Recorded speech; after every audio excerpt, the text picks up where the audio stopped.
अस्सलाम वालेकुम दोस्तों, MRB टेक सॉल्यूशंस में मैं आपको खुश आमदीद कहता हूं। दोस्तों, आज की इस वीडियो में मैं आपको बताऊंगा कि आप वी लुकअप फार्मूले के अंदर इफ स्टेटमेंट को कैसे इस्तेमाल कर सकते हैं। तो पहले तो आप ये जान लीजिए कि वी लुकअप फार्मूले के अंदर इफ स्टेटमेंट लगाने की, इफ स्टेटमेंट इस्तेमाल करने की जरूरत कब पड़ेगी। तो इसके लिए आप डाटा को ध्यान से समझ ले। पहले इस कॉलम में मैंने सेल्समैन के नाम लिए हैं और इस कॉलम में उनका टेन्योर लिया है कि किस सेल्समैन को कंपनी को ज्वाइन किए हुए कितनी देर होगी, ये ईयर्स में लिए गए, ठीक है। और यहां पर हर सेल्समैन की इस कॉलम में सेल्स दी गई है। हमने क्या करना है, हर सेल्समैन का यहां पर कमीशन रेट निकालना है, लेके आना है। वो कहां से लेके आना है, इन दो टेबल से लेके आना है। यहां पर दो टेबल्स हैं कमीशन रेट के, ठीक है। ये वाला जो टेबल है, ठीक है, ये वाला टेबल उन सेल्समैन के लिए है, यानी ये वाले कमीशन रेट उन सेल्समैन के लिए है जिनको कंपनी को ज्वाइन किए हुए अभी 3 साल नहीं हुए, ठीक है। और ये वाला जो सेल्स का कमीशन रेट वाला टेबल है, ये उन सेल्समैन के लिए है जिनको ज्वाइन किए हुए 3 साल या उससे ज्यादा देर हो गई है, ठीक है।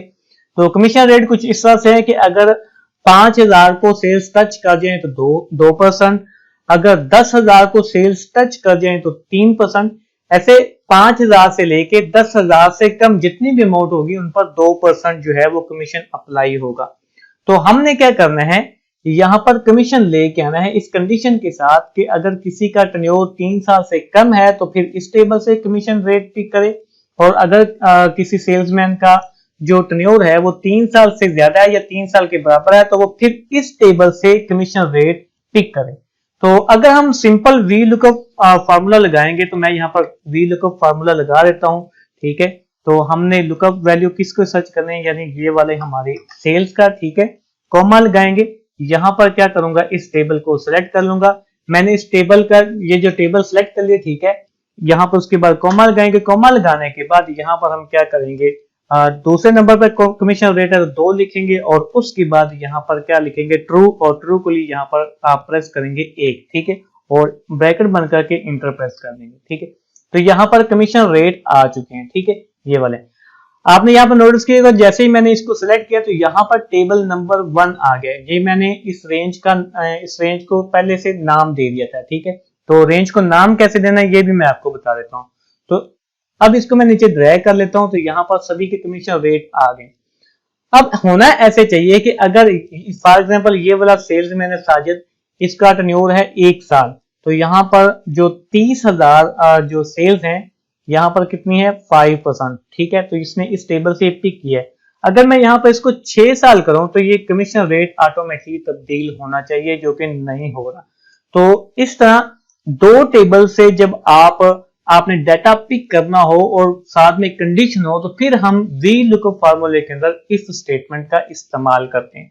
तो इफ स्टेटमेंट का कैसे इस्तेमाल करना, चलिए मैं आपको बताता हूं। तो यहां पर मैं इसको नीचे क्या करता हूं, खत्म कर देता हूं।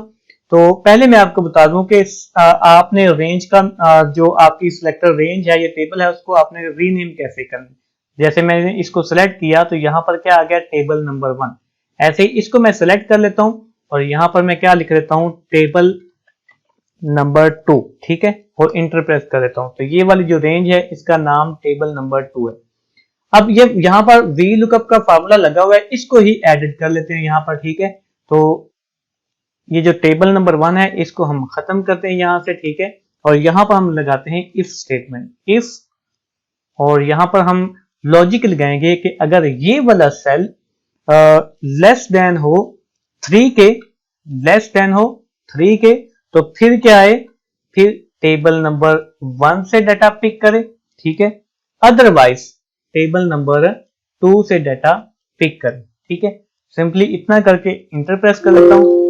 यहां पर टेबल नंबर 2 से यहां पर आपने क्या करना है, ये जो इसका ब्रैकेट बंद करना भूल गया था यहां पर मैंने, तो इसको मैं क्या कर देता हूं, इंटर प्रेस कर, तो यहां पर क्या आ गया, 5%।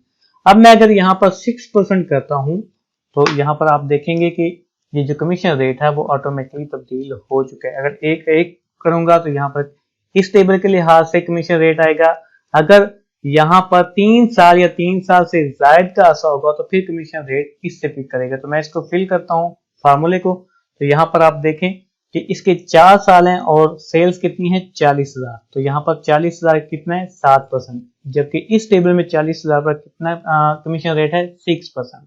तो इस तरह दोस्तों जब आपने एक से ज्यादा टेबल से डाटा पिक करना हो और साथ में कंडीशन भी हो तो फिर आप VLOOKUP फार्मूले के अंदर इस स्टेटमेंट का इस्तेमाल करते हैं।